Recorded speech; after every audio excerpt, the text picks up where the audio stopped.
All right, we're rolling up. Hello, fam. Welcome to episode 82 of the Jungle Brothers podcast. It's Joey. We've got Paul in the house. What's up? And we've got our guest Kashi with us today. Hello, everyone. Good to have you with us, man. Really happy to be here. Couple things before we rip in. We have our Persian yoga workshop coming up on the 14th November, which is 2 Saturdays from now. So not this weekend, but the next. Wait, let me just confirm that. It's not this weekend, not the next, but the one after that. So you basically got 2 weeks. But that's going to be the topic of today's conversation. So let me expand more on that as we go. The other event you guys need to know about is Fight Night, which is coming up on December 12th. This is sponsored by Rise Foundation Australia. Well, they're the chosen charity that we're working with. Yep. Okay. And so all of the proceeds of the event go towards them. And then Rise are going to be putting that back in towards educating our people, our members and coaches on mental health first aid. Is that right? That's the plan at the moment. Yeah. Very cool. Very cool. They just want to put the money back into running more courses to spread awareness and upskill folks. So they were like, we'll just do it with your people in the gym, whether it's the coaches or members. So cool. It's a good idea. Legends. If you don't know much about Rise, you can listen to a podcast we did with Ben Higgs of Rise Foundation probably about 10 episodes ago. Really good episode talking about mental health and all aspects related to that. Go back and have a listen if you haven't already. But the fight night's going to be epic. We've got a bunch of different people from the gym fighting each other, kickboxing, boxing, wrestling, MMA, jiu-jitsu. It's going to be quite outrageous, but we are going to run it to a really high standard. There'll be a live stream. You can purchase the stream. In true JB fashion, it will be a gold class event. And then the only other person to thank is Panavore for providing the coffee that I'm drinking today. Paul's drinking. Kashi doesn't drink coffee, but he's having a cup of tea. You don't drink coffee, bro? Not really, no. Come more from a tea culture. I like that. All right. Well, actually, this is a nice little segue. Can you give us an introduction, just to yourself? How you ended up here?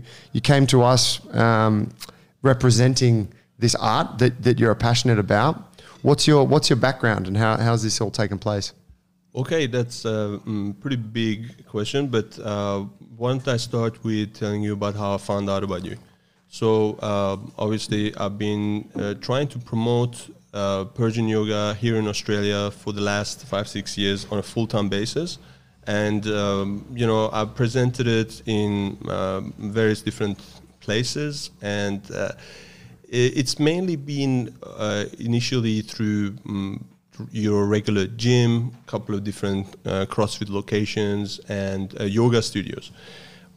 It's really, I felt, was a little bit of a mismatch because of the ethos, the principles, and the format of the training that I kind of introduced through Persian yoga, and that is a more of a martial arts oriented philosophy, and that's what you do here very well. I found through social media, I found you, and I saw that you have really integrated very well functional strength and movement, focusing on mobility and strength, and you also included here martial arts that you do, and I think you've tied it in very well, and very few other places that I've seen have done this so well.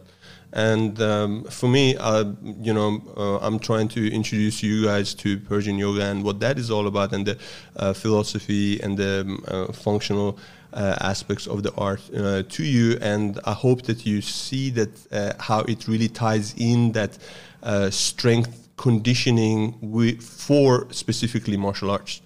And I wanted to be a part of this. That's why I reached out to you and said, look, I really think you're going to like this. And I hope I'm right. What do you think? So far, I've loved it, man. Beautiful. Yeah. I mean, the thing that I've been telling, because we've got the workshop coming up in a couple of weeks, and obviously it's quite, folks don't know what it is, right? And I'm getting, the next thing I want to ask is just to really break down what Persian yoga is. But I had heard good things about you from other people kind of in the strength community, in the training sort of community. And once I met you, obviously the techniques and the tools that you use and all of that stuff was quite interesting. But what I found most intriguing about it was your passion for the art and how you really feel, I guess just how you live the whole culture and how powerful it's been in your life. And that's what I'm most attracted to. That's what I think is cool. And I think, for us as coaches and people who have learned from other teachers along the way, often the most interesting teachers you have are the people who are just the most fascinating characters. The content of what they're teaching has to be good, but if the person teaching it is kind of fascinating, then that makes the whole education process a lot more engaging. So I think, you really embody it in a way, and that's a rare thing in this kind of modern world. Thank you for saying that, and I really love the art. I've been practicing it for the last 12 years, and I'll tell you a little bit more about how I got into that. But previous to that, I was a martial artist on an amateur level. I used to be competitive, and what sort of martial arts? Shoot fighting. Have you heard of this? It's kind of like like a derivative of MMA. Am I right? Yeah, it's a very early type of MMA. If you guys are familiar with Frank Shamrock, Ken Shamrock brothers, they kind of really introduced this shoot fighting. I grew up in Sweden. It was very big in Europe, Shuto and shoot fighting. So it's a mix of judo, wrestling, and Muay Thai. And so I was really involved with that and done different style of martial arts as well. And, I'm 42 now, and as I started, growing older, priorities changing in life and so on, I couldn't really be as rigorous with my training, especially moving to Australia and moving and studying and working and all of this stuff. Life gets in the way, you get children and all these things. But I always wanted to maintain my strength and conditioning with a specifically martial arts focus. And that's when as I said, 12 years ago, I reconnected with Persian yoga when I traveled back to my home country of Iran and underwent some training there. And since then, I've really immersed myself in that culture and in that way of life, because traditionally, this is a lifestyle. Like in Iran, it's a culture. It's people live and breathe it. That's it's a greater community, and it's a way of gnosis. It's a way of attaining self-knowledge through strength, through practicing strength, and it's a greater kind of culture and way of life around that is perhaps difficult to embody in this Western or in Australian context, but as I said in the beginning, I feel that you guys have done it very well here, and it is that I aspire to share with people. That it is that I aspire to immerse myself further in, because it has given me so much, and I really want to share that. Very cool.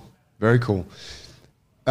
So can you clarify for us, Persian yoga, obviously everyone knows what yoga is as a thing. And what I understand is that there seems to be no relation between Persian yoga and yoga, right? As it is here in the West. What is it? What does the name mean? What's that connection? Okay.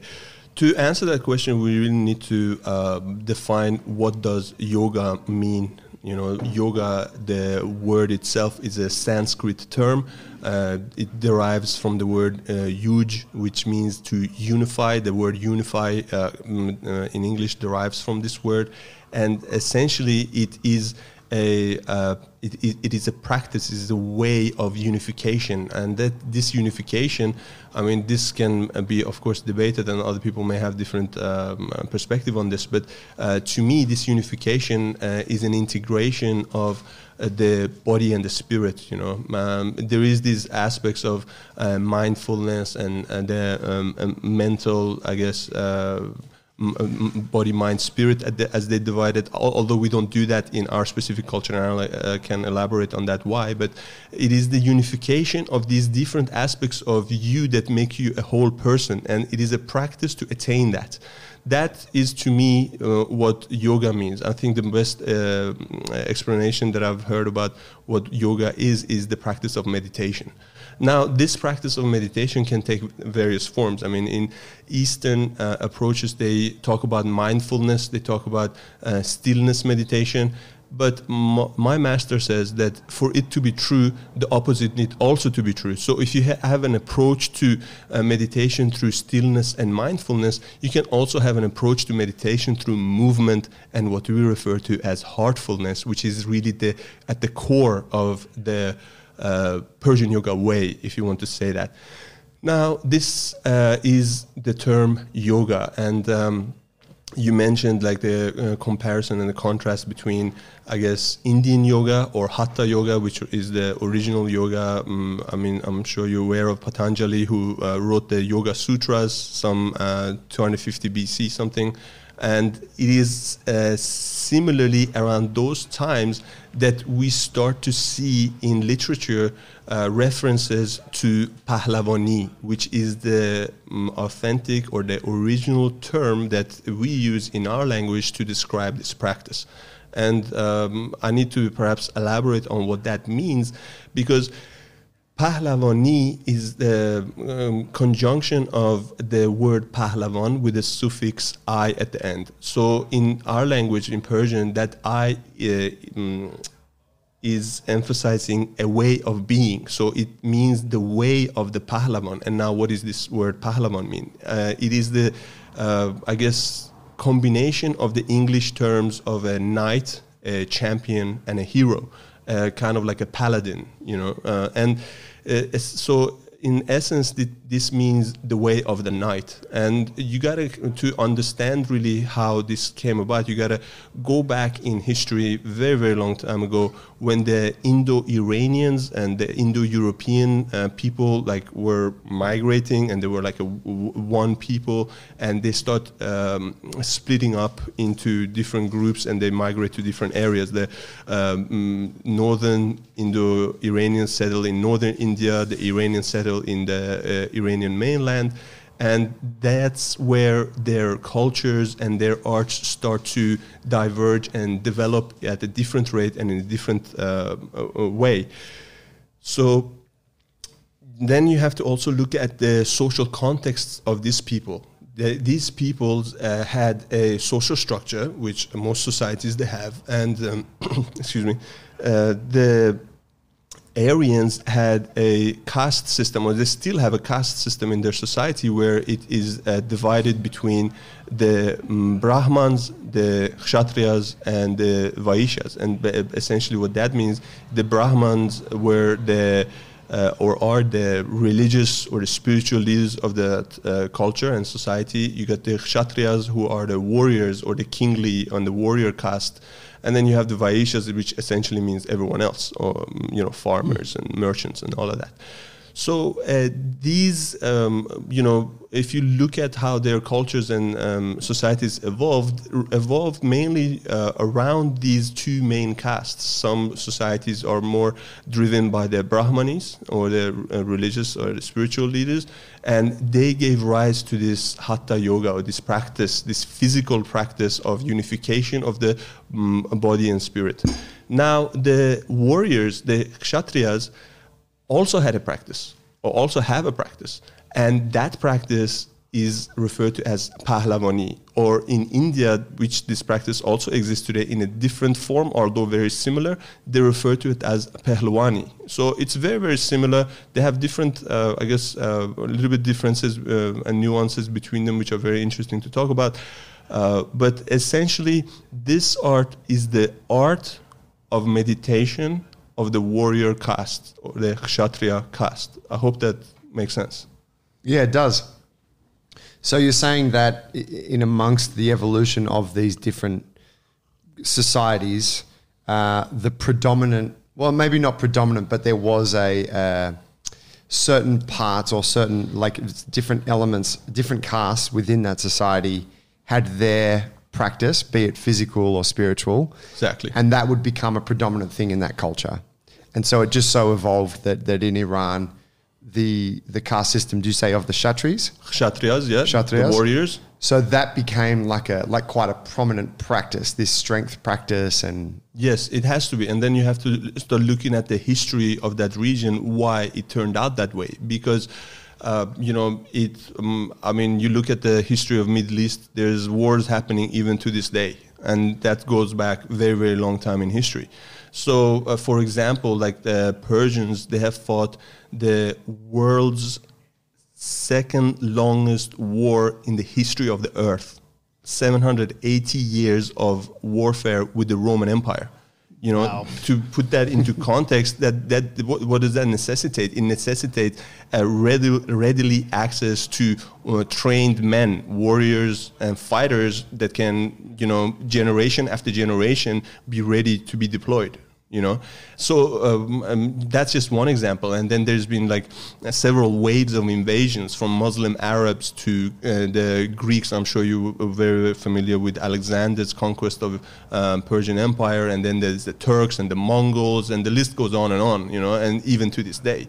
So it necessitated this art and culture to really be more prominent, you know, to really play a major role, because time and time again, after all these like various invasions by these various people, you know, Persians as a whole are a very freedom-loving and peaceful culture, and they had to kind of rise up against these invaders and oust them, which they did time, and there is like a long history about that, and very fascinating as well, of these Pahlavans, or these knights coming together, assembling together, training together in caves, in underground facilities. You know, when they are, for example, when the Arabs invaded, they didn't allow Persian men to gather in groups or carry arms, etc. So they had to do this in hiding, and they had to disguise their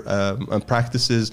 You know, as you saw today, we, for example, use the instrument that resembles the shield, and we use instrument that resembles like clubs and maces. You know, so they had to kind of like disguise their practice and incorporate music and chanting and drumming into it. It's kind of like capoeira. I'm sure Very it's similar to capoeira. capoeira, So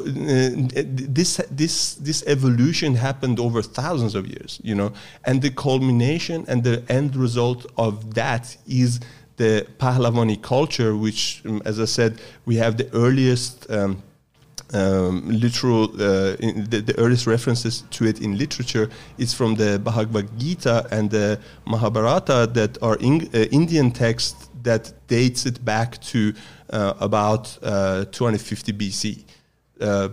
But we have reasons to believe that it's much older than that. So to answer your questions, yes, there was definitely a need in terms of what was going on in that region that made this art become much more, you know, predominant in the Iranian culture. As I also mentioned, it exists as well in the Indian culture. But there, you know, I think that Brahmani oriented or led movement of Hatha Yoga became more prominent, and also through Western discovery of that and the kind of cultural appropriation of that, it spread more and became more prevalent in the West. Yeah, makes sense. And now you have beer yoga and naked yoga. Chocolate yoga. And chocolate, yeah, yoga. You've got all these great different So why not forms Persian yoga? Yeah. Wow. So an ancient art form dating back to around 250 BC. Yes, Incredible. we also the Persian culture is the oral culture. We don't necessarily have a written culture until very, very late. So we have reasons to believe that this culture is actually much older than that. But as I mentioned, the first textual references to that is dating around that time. And has it changed much over time? Yes, of course it has.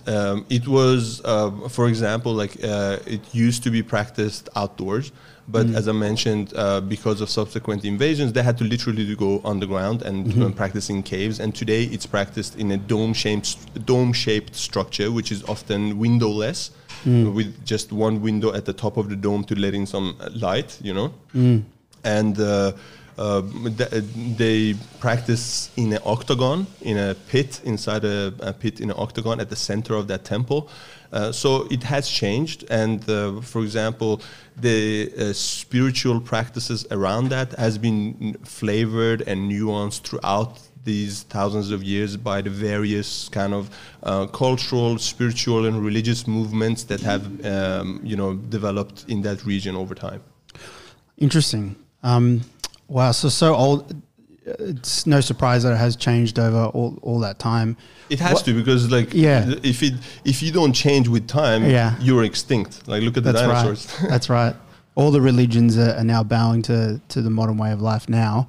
having to make adjustments to fit in with and be relevant in the modern world. To be relevant, exactly. I wanted to ask, so what does it look like today? Not just the things of like what they practice, but like how many people are practicing it worldwide, back home where it originated, and then here in Sydney, like do you practice with a group of people here, or is it difficult to find people? Okay. It is very well alive, and it's actually growing faster today than any time and point in its history, thanks to technology and thanks to like initiatives such as this. In Iran, there are, as I mentioned earlier, we have we practice in temples, and in Iran today there's round about 500 temples over throughout the country, and they've established now temples in neighboring countries in that region in Iran, such as in Afghanistan, in Iraq, in Tajikistan, and where the Persian culture is very, very strong. Okay. You know? And has that just grown like in the last 50 years to those sorts of numbers, but it was much more diminished? Or was it, yeah? Yeah, I'll tell you. You know, in the early 2000s, it was really diminishing. Yes. Because of the influence of bodybuilding and Western style training that also became like very popular in Iran. So the younger generation was like really looking at that rather than the traditional way of training, because it's considered like too old school. Like we have two terms for this art. One is Pahlavani, as I mentioned. The other one literally means the way of the ancients.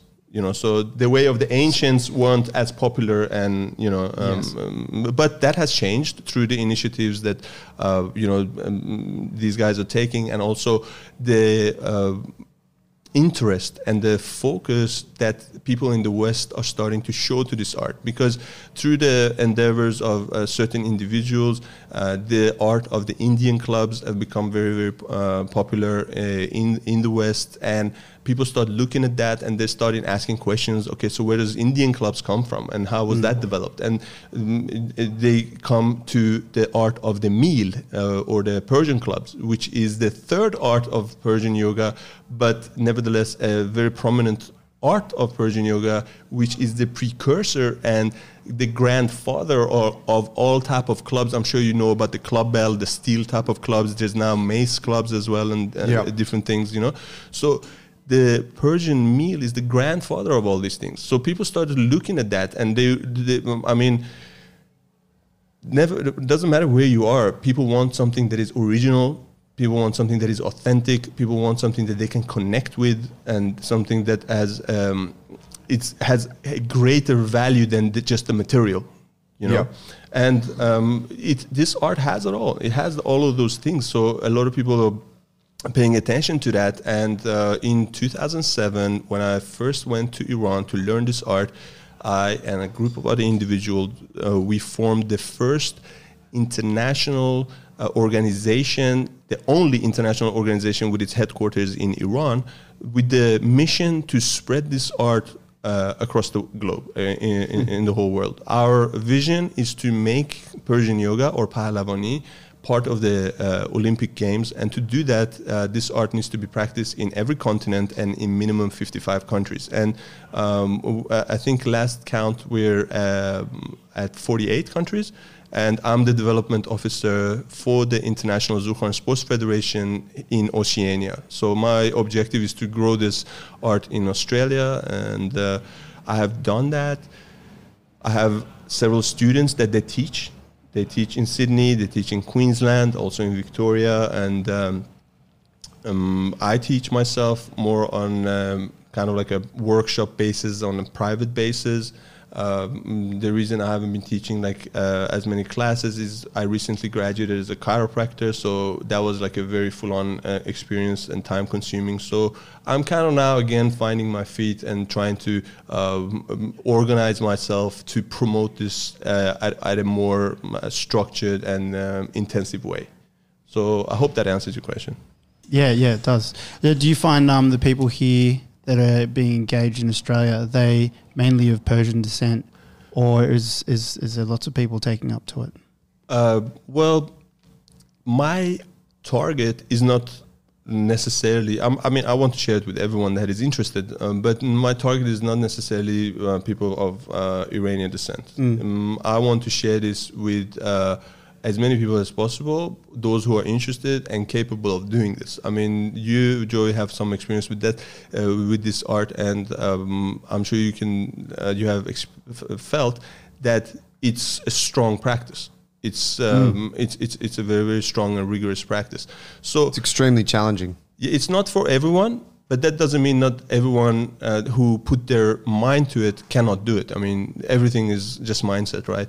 So I have felt, and in my experience, I have been very successful with sharing it with a lot of group of people, specifically in the US and in Canada, because their culture is a little bit different than the Australian culture, which is a little bit more conservative, I would say.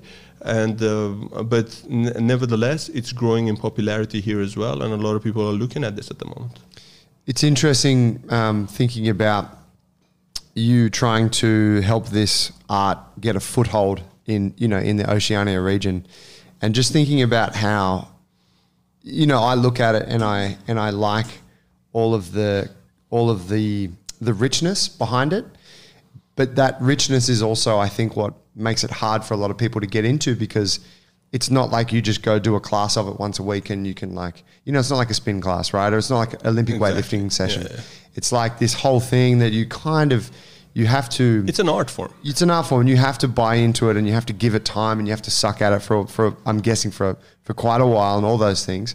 But then I think about like jiu-jitsu and how, it's kind of abstract, right? Like, the gi is not abstract because we've been introduced to the gi, like the uniform, through judo and karate and taekwondo. But this idea that you have people in the West dressing up in these funny kind of old school kimonos and wrapping colored belts around themselves to practice an art, it's the same thing. Like that was once just as obscure in a country like this as is something like Persian yoga. Exactly. So it's like, there's hope there, right? It can become, not to say that you necessarily want it to become something that is as big as, say, judo or taekwondo, but for it to become something that is widely kind of recognized and practiced by quite a few people. It's a very admirable goal. Well, thank you. Well, I guess that would be a very good side effect of what I'm trying to do, But my objective is really to share it with those who have the eyes to see and the heart to follow through. It is, I mean, I've experienced this again and again. It is either they love it or they can't do it and they don't want to do it because it's too much, as you mentioned. It's just like too many new things to learn, which is not necessarily a bad thing. I think it enables a lifelong practice. Can I ask, in the practice, how much of that is the physical training and how much time is spent on the spiritual aspects of it? And for you personally, or as well as you say, maybe you will start to build more of a structure for people to, come in and do some classes with more structure, and you present it in such a way, like how much of that would be taken up with mindful practice and spiritual practice? This is a very interesting question, and the best way is to give you a kind of like comparison, and so you're able to compare and contrast the different mindset and the different, philosophies around this approach. One is very predominant in the West. I refer to it as a linear approach. It's serial. So, for example, you come to your gym, you do a warm-up, maybe you do some stretches, then you do your strength practice, and afterwards maybe you do some cardio, some other day, you know what I mean? And perhaps even you meditate on some day, right? So it's a very linear approach. It's serial processing. We have a fundamentally diametrically opposite approach, and our approach is circular. It's integrative. So in a single practice session, we will practice all of the above: meditation, concentration, coordination, agility, balance, strength, flexibility, mobility. All of it is integrated within the various practices or arts that we perform. There are 7 arts to Persian yoga. And it's meant to enhance and develop, basically strengthen you from all these different aspects, both physically and spiritually, in the shortest amount of time. Because as I mentioned, the Romans are coming. Yes. You know? Yes. So can you give us an example of how, you know, if you spent a few hours of an afternoon practicing, like what's an example of, I'm imagining it in my head, but can you explain? Sure. Okay. It would never be a couple of hours. It's meant to be like much more short and concise than that. Usually 40 minutes to hour and a half max. You know, if it goes beyond that, I think you're having a very lazy practice. You know? Okay. I guess the best explanation of what I'm trying to say here now is the experience of it. Nothing substitutes for that, you know. But I will try, and it would be. I'll go back to how they practice in the temple. You enter the temple, all the men. It's only in Iran currently today. This practice is only done by men. And only men can enter the octagon in the temples to practice. From the age of 7, you gain access entry to the Zurkhane, which is the name for the temple. It literally means house of strength, but it's, as I said, it's more of a temple. And then you are guided by the Morshed, who literally means guide, or the guru, maybe you can refer to him as, to get you a picture. He sits on a pulpit and he beats a drum and he starts chanting. The chanting is recitations of mystical poetry. There is recitations of spiritual texts, religious texts. And this is meant to infuse spiritual invigoration in the athlete as they enter into the octagon. Everything is done to the rhythm of music, to the beat of the drum. So there is harmony in the movement. There is unity in the practice, and you build the circle. Everyone is facing each other. And I showed you earlier today how we get into the circle and we interlock our legs so that we are one connected body. And then the push-ups start. So you are moving together, you are performing strength feats together, meanwhile having this recitations occurring, and the guidance of the Morshed or the master is there to infuse this with you. Now, the physical aspects of the practice, as I said, and we can go more in detail about that perhaps, is not just doing strength and then doing flexibility and then doing mobility. The movements are such that it's all integrative. So I hope this answers your question. Yeah, it's best is the experience. I kind of getting what you're saying, and I love this idea. I really like it, and I can understand, or I can start to understand, like the energy. And you know, I think directly. Well, I saw some videos of the temple, and the dancing and the interlocking, and I can see.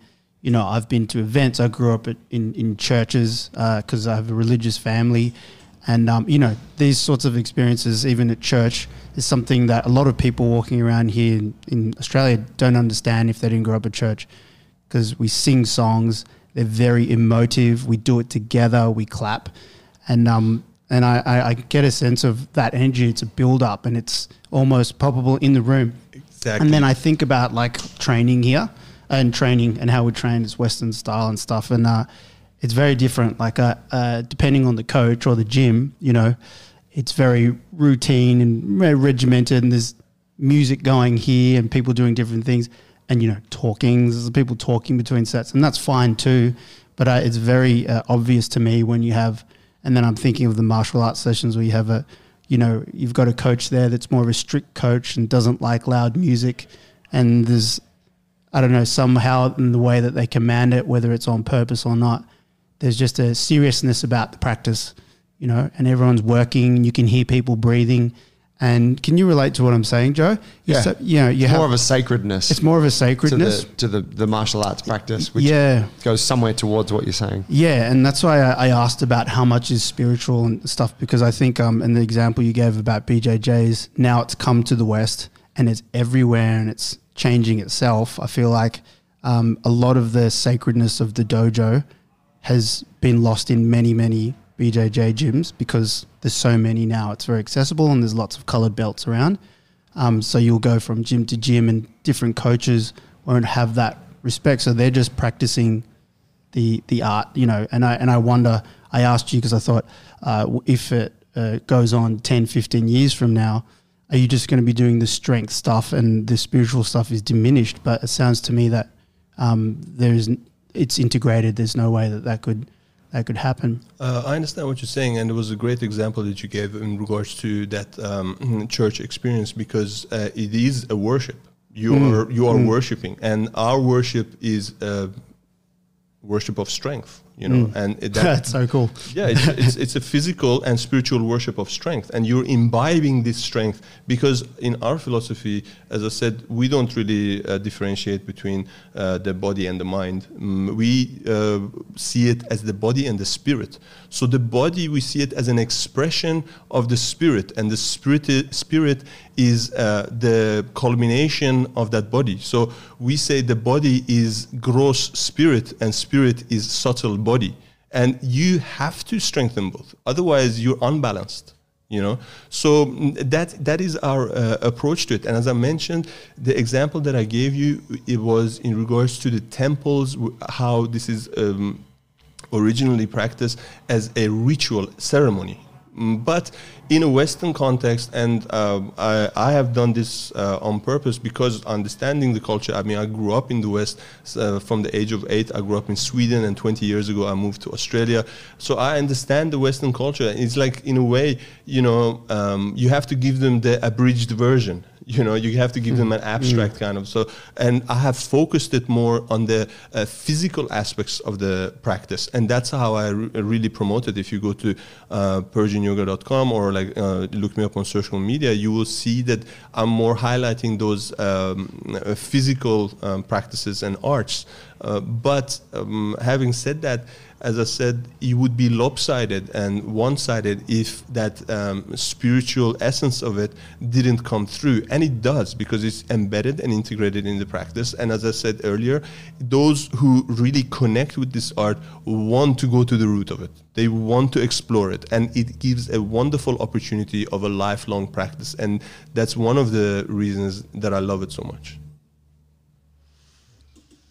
Can you talk to me about, this is kind of a little bit off center, but just give us a bit of a background about Persia, because I think for a lot of folks, they don't quite understand. It's now called Iran. What's it like as a culture? When did the name change? You know, you mentioned that only males can practice this. So that's obviously, like in the West, that's like, oh, well, that's a thing, right? Can you talk on the culture a bit? Sure. It has always been Iran. We have always called our country Iran. Persians are an ethnic majority, 55% of the demographic. There are a lot of other different ethnicities. Myself, I'm half Persian, half Saka, which is the eastern tribe of Iran, eastern tribe in Iran. And it is kind of like what brings all these different ethnicities and together is the Persian culture. So in the West, I mean, through the histories of the Greeks, such as Herodotus, Heraclitus, all these people that left us with, written context, biased, I would say, from their point of view, writing about Iran and Iranians, they knew the Persians, and that's why they refer to it as the Persia or Persians. But and that's a kind of misconception, or it's like a misunderstanding, because to us it's Iran. You know, Iran means the land of the Aryans, and it is where these people came, settled, and grew the culture, developed the first global empire in antiquity, the largest empire the world had ever seen to that date, and they used this art form, as I mentioned, very successfully to grow their military might, basically. And obviously, as it happens, and the greed of people, and they started having expansionist ideas and all those things that followed around that. So that's kind of like to answer your questions in regards to when it changed from Persia to Iran. It's always been Iran. Okay. And in the 1920s, sometime the then king kind of made a decree, and it was kind of funny because he said, all right, from now on, this day on forward, any mail that is addressed to Persia, you send it back. It has to be addressed to Iran. And that's when in the West, they started calling it Iran. So they think that it's two different things, but it's not two different things. It's the same thing, right? So I hope that answers your question. Yeah, so Persians are an ethnic group. Yes. Iran is the Country. The country, right, Yes. with borders. Yes, I mean it's a very similar situation here in Australia, right? Because you have Australia, but then you have all these different, Koori nations that live within its borders. Yep.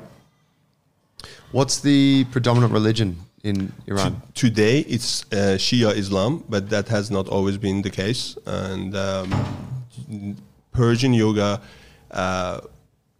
originally, the roots of its spiritual practices is very closely related and connected to Mithraism, which used to be the largest religion on the planet. And, this is some 2,000, 3,000 years ago. And then it was flavored with Zoroastrianism, which became the state religion of the Iranian Empire, until 1,600 years ago, when the Muslim Arabs invaded and converted the nation, and this conversion process took like 600 years, 400 to 600 years, and then it became predominantly Muslim, Sunni Muslim, because at that point there was just one flavor of Islam, in a sense, but then it grew this domestic kind of movement grew, and it reinterpreted the Islamic culture through the lens of the Iranian or Persian culture, and that gave rise to what we have today, Shia Islam, which is the predominant religion of that country. And in Iran today, Shia Islam is the largest religion, but you have Sunnis, you have Christians, you have Zoroastrians, you have Hindus and Buddhists, and you also have the largest communities of Jews in Middle East living outside of Israel in Iran. Oh, wow. Yeah. So would you say it's in that region it's an open culture then?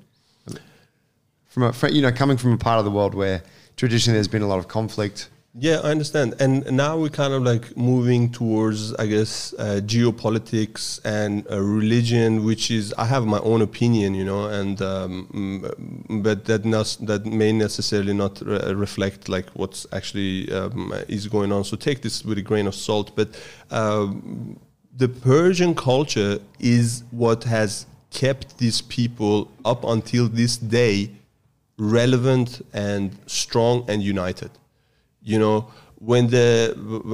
this goes again and again into the history of those invasions. The first one was the invasion of Alexander, and he's Macedonian and comes from a Greek culture, but they come and, come to Iran, and he adopts the Persian culture. He adopts the Persian courtly manners, and that's why his generals killed him off. One of the reasons. And, and that repeats itself with then subsequently the Arabs coming and them becoming Persianized. And then the Turks, and the same thing happened there. And then the Mongols, which came and actually killed by the sword half of the population. That was like a huge, I'm sure you heard about the Mongols and, the atrocities. A lot of deaths. Yeah, man. I'm talking pyramids of heads. This is actually true. So, but what happens is they also start adopting the Persian culture. And during the reign of the Mongols, probably one of the greatest literary works of the Persian culture was commissioned. You know what I'm saying? So it's kind of like the survivalist instinct of the Persian culture in itself, that is known for its hospitality, that is known for its openness, that has been able to survive that way, if that answers your question. It does. When you say Persian culture, they adopted the Persian culture or took it on. It might be a difficult one to answer, but like, what would that be? Because when I think it might be difficult when you say, describe Western culture. It would be difficult for me to describe it. But can you attempt to, is there some obvious ways that you could paint a picture for, like, if a group of people came from somewhere else and lived there for a while, they start to adapt the Persian cultures? And you started touching on it. It's like a hospitableness, or what is it? It's like a tea ceremony. Yes. You got to sit down and you got to talk about it. Yeah. You got to get to know it and fall in love slowly, you know. Yeah. So it's something that happens over time, you know. It has to, but it is this essence of light and love. It is this essence of equality and interpreting kind of the hard realities from a more of a heart-centered orientation, and that's what I referred to in the beginning, where you can differentiate between mindfulness and heartfulness. Mindfulness being more of that Eastern approach, whereas heartfulness is at the core of the Persian culture. To my understanding, it is at the core of the Persian culture, and it's very different to mindfulness, where we are saying that you operate from your heart center, and that's your guiding principle.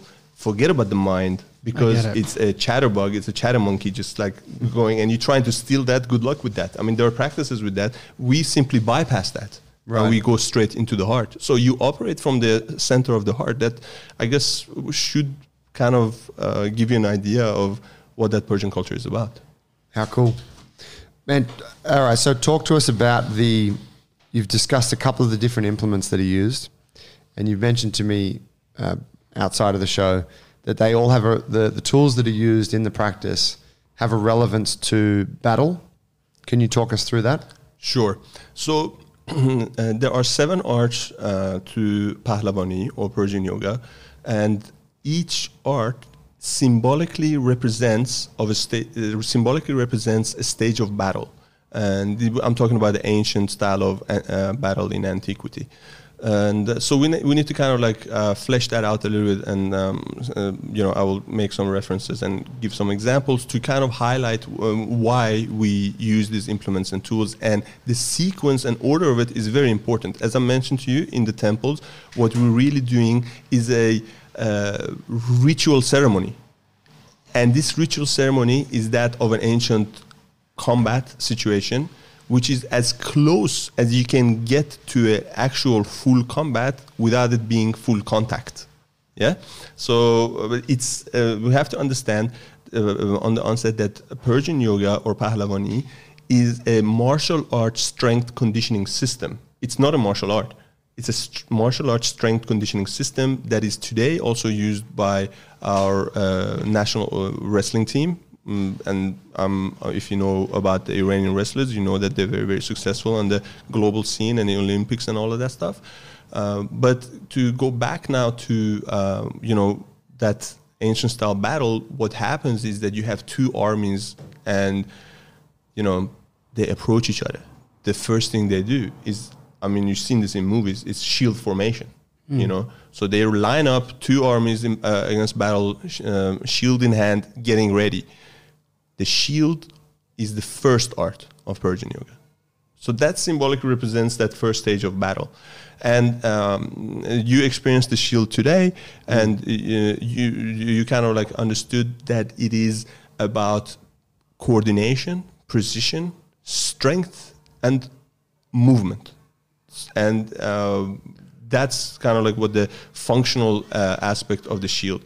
Then it's like the second stage of battle. What happens is that you got now these 2 armies running and clashing into each other, right? So, it's chaos. You're pushing, you're being pushed, you fall down, you got to get up, you got to be able to move 360 spherical, in all range of motion, be able to produce strength in 360, like a spherical type of mobility, range of motion, and planes of movement. And that is represented to us symbolically by the art of the shena, or the push-up board.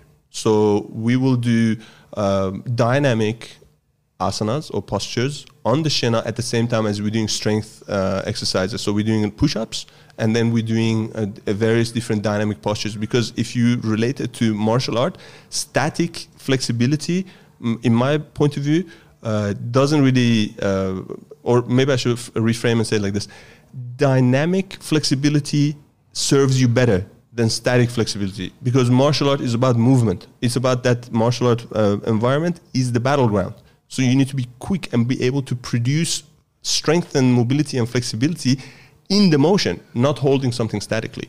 So having understood that, that's what the second art of Persian yoga, or the art of Shena, represents. It's that clash of them coming together.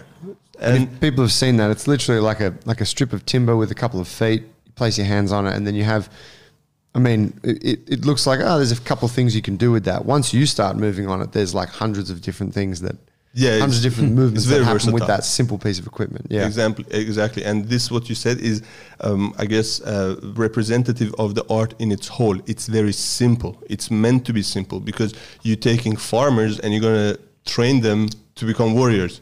You know what I mean? So it has to be simple. Yeah. And it has to be effective and be very, very efficient. So that brings us to the third stage of battle.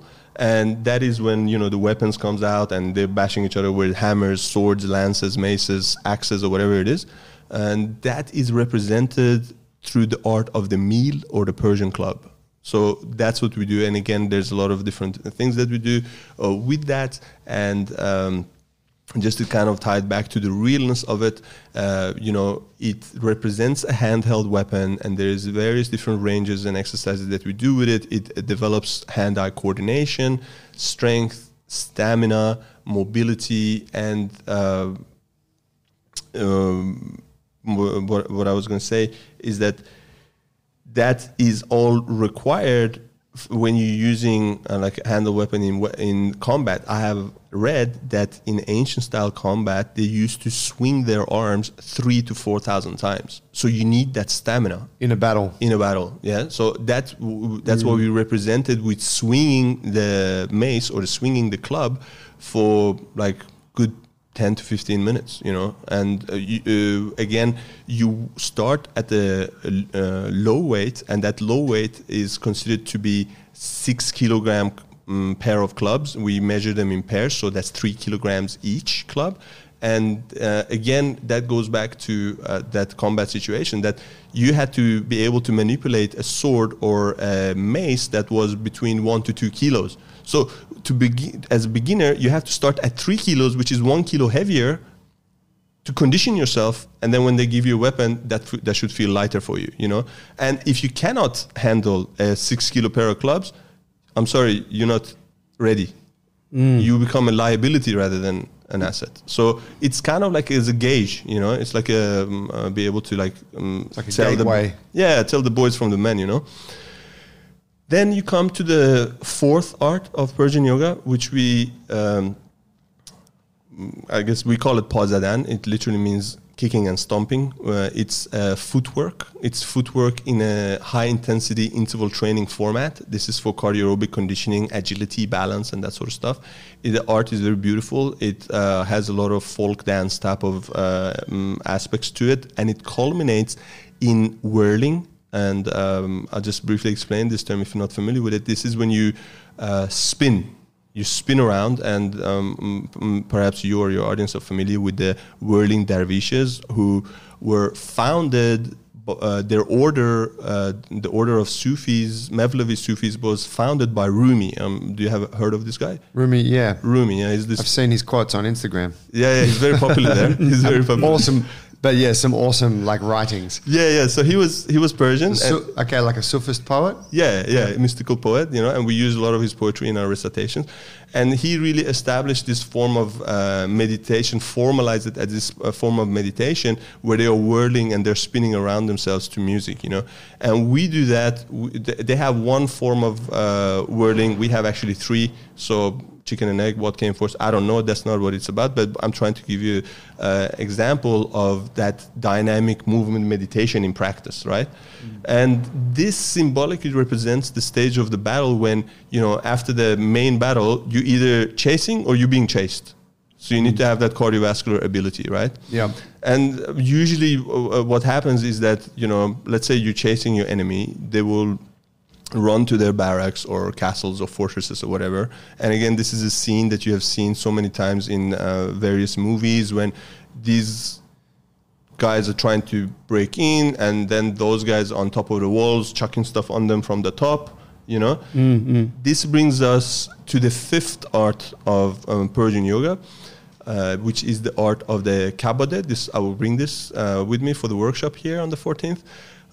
And this is symbolically representing of the bow. So it's a steel bow, and instead of a string, it has a chain. It's quite heavy, and you swing this overhead. So to develop overhead range of motion, strength, and stamina. And of course, you understand you need to be able to protect yourself from overhead kind of things, right? This art also includes the climbing of a rope. So symbolically, again, this represents when you're climbing over the enemy wall. So this brings us now to the sixth art, right?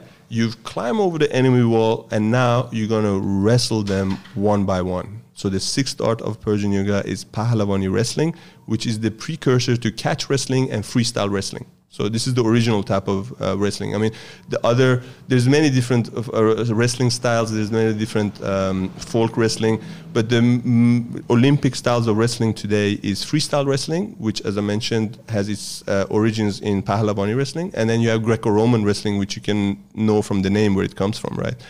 So that's now the sixth art, as I said to you earlier today.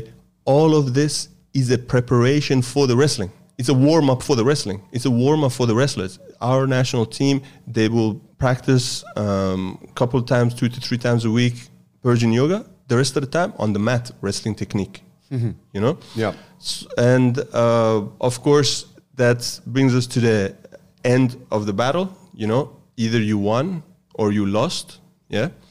And the seventh art of Persian yoga is the art of the bell and the drum. This is the art of the master or the guru, where he beats the drum and rings the bell to guide the training ceremony, and he does these recitations and singing and chanting, which symbolically represents the after party or the after lamentations. Right. You know what I'm saying? Yeah. So it includes both those type of aspects. Some of them are very, very sorrowful, you know, and reminds you of the fallen heroes. And some of them are very, very uplifting and spiritual. That reminds you of like the essence of victory. So that is the 7 arts of Persian yoga. That's so cool. Can I ask you, for the push-up board, what did you call that again? Shena, Shena, and in Persian it literally means swimming, because we are moving very fluidly in wave-like motions in a circular, continuous fashion. So there's you start, you don't stop. Okay, the Shena. Does that physical object relate to something of the battle? sword? It is the sword. Okay. Yes, it symbolically represents the sword. So we have the shields, we have the sword, we have the mace, and we have the bow. Incredible. So do you, how do you, obviously, like if you're practicing, you practice all parts? Everything in that sequence that I mentioned. In one particular training session, you touch on all of them? All of them. You go through them from the beginning to end. Yes, in that order. So as I said, it's a ritual ceremony of a battle. Mm-hmm. Something I found interesting today, so before we recorded the podcast, a few of us downstairs had a play with the sung, which is the shields. Yes. Which, you know, from the outside, it looks like a couple of like tabletops. Like it's a big board of timber with a handle in the middle. And, you can see this on the Jungle Brothers Instagram, actually, because I'll put this up later today. So folks, by the time this is out, they'll be able to see it. But, like with everything that Kashi has taken us through, he makes it look incredibly easy. And then I try it and some of the guys here try it and we just fucking flail. Like we struggle with it, right? The coordination and the strength and all these little things, the grip strength and the wrist and all that. It's so demanding. But what I found interesting was that you said you had mastered that particular shield or that pair of shields, which now weigh 50 kilos, right, total? Yes. And you've been working with those same 2 shields for the last 3 years. That's correct. Yeah. So for 3 years, you haven't been able to move to like a new weight, or it's just been that same fucking thing. And I can only imagine that for the first year or 2, it was really hard. Like it would have really sucked. It did. And I gave up in the middle. Yeah, I think I mentioned that to you. For a period of time, I was just like, this is not going to happen because I was stuck at 20. Because I should maybe say this. All of our arts have kind of like rules of thumb, or like kind of like a progression where when you master that, you go on to the next weight. And it's very simple. With the shields, for example, when you can press 50 hands, that's a pair of hands, so left and right together, is count. One left and right is one, so you got to do 50 of those. So 100 reps, maybe you can say. So once you achieve that, you are then ready to go to the next weight or the next stage, which is now for me the 60 kilo shields, which I'm very excited about. But I decided to follow the protocol, believe in the system, and stick with it. And I found a tremendous amount of benefit, not just physically, but emotionally and mentally as well. Because when you put yourself through that and you put yourself in that state of dedication and practice, and you overcome, it's very simple, right? You're just pressing a pair of shields. I mean, you said it's not easy, but I'm saying it's simple. It's simple, but it's not easy, and you stick with it, something magical happens, You develop this like emotional fitness. You develop this mental fitness, and that's what you need on the mat. You need to push throughout the discomfort. As I showed you a little clip as I was like did my 50, mastered it like a couple of weeks ago. I was dying. Yeah. But I was also being reborn into. Because what it takes you, how many minutes does it take you to press 10 50 hands? 10 minutes. Yeah. 10 minutes under load. It's kind of similar to like working with a kettlebell and a sort of. Maybe somewhere around a Turkish get-up kind of position, just to give folks a little bit of context. Same principles. But it's like non-stop, underload, 10 minutes, both hands, and it's constantly moving. Yeah, it's not 6 reps, it's not 10 reps, it's not even 15, 20 reps, You got to push through, you got to keep going. And that develops, not just strength and endurance, but I would say power, We're going to wrap it up in a minute. It's been an action-packed hour. Could you take us through what you're going to be teaching us at the intro workshop? So just to give folks a bit of background, understanding of that. Yeah, so the introductory workshop, I will give a brief presentation to the 5 arts. We won't do the wrestling part, and I'm not going to sing, definitely. But I'll guide you through the 5 arts of the Persian yoga that I mentioned. So we will go through the Sang shields, we'll go to the Shena push-up board, the Mil, Persian clubs, the Pazaran, which is the footwork and whirling, as well as the Kabode or the steel bow. So I will introduce you to all of that. We hopefully get to go through the fundamentals of using them safely and effectively. And we will do a group practice session or a group ceremony that mimics that ancient style battle that we've been discussing over the hour. And I got to say, it's been really great to be here with you guys and share this with you guys because you martial artists and also dancers, they pick up this art very quickly. It's because of the movement protocol and the neurology is already primed to pick something like this up and push yourself to the next level. And I hope that's what I will do at the workshop. Very cool, man.